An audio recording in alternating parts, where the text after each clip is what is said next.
Do you know what's more fun than one reformed villain learning lessons about friendship? Two reformed villains learning lessons about friendship. Ha-ha! The fun has been doubled!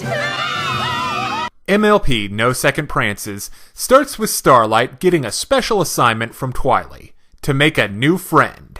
Without resorting to threats or mind control.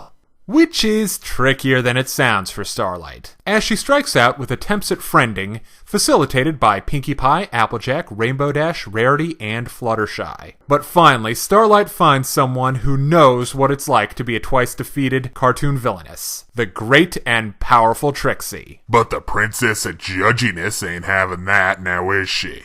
At this point, Starlight has a dilemma on her hooves. Twilight wants her to attend a super important dinner for Princess Celestia, and Trixie wants her to help with her new magic act. The dinner involves forced conversation and lots of silverware, but the magic show involves a cannon, a manticore, and a high possibility of violent death. I know which one I'd go to. And Starlight agrees with you. But when she doesn't show up for Twilight's super important dinner, Twilight tracks her down at Trixie's show.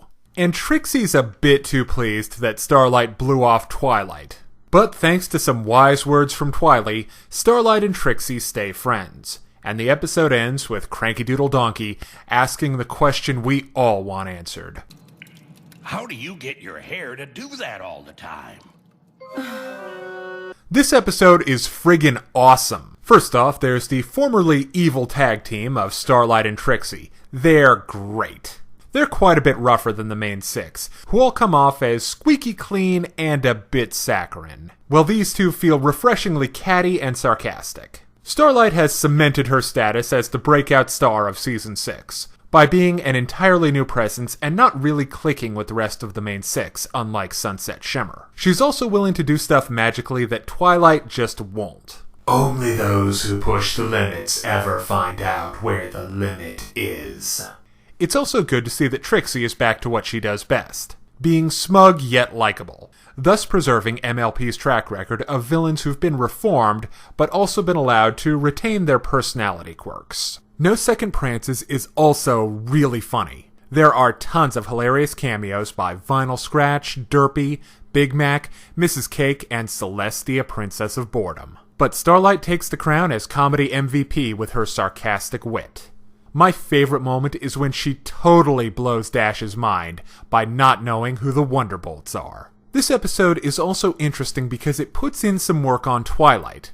Her struggle to be a teacher and a mentor is compelling stuff. The OCD princess has a hard time letting go and giving Starlight her space to make mistakes. Yeah, but when she does, Twilight can yell at her for it. I don't think Twilight's into negative reinforcement, Sergeant. Oh, I also really enjoyed that this episode acknowledges that Trixie is a better performer than Twilight. One of the best ways to deal with characters who have some Sue-ish qualities is to let someone else have the spotlight.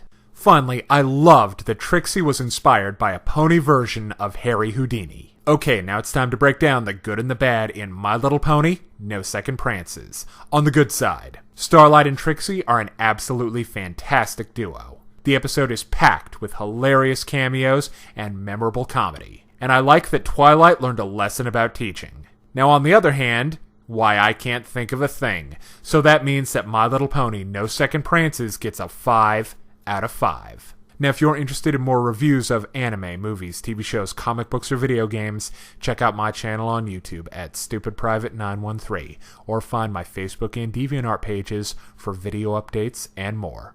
Thank you for watching. Hey kids, today's show is brought to you by the letter 4 and the number potato! I'm a stupid private.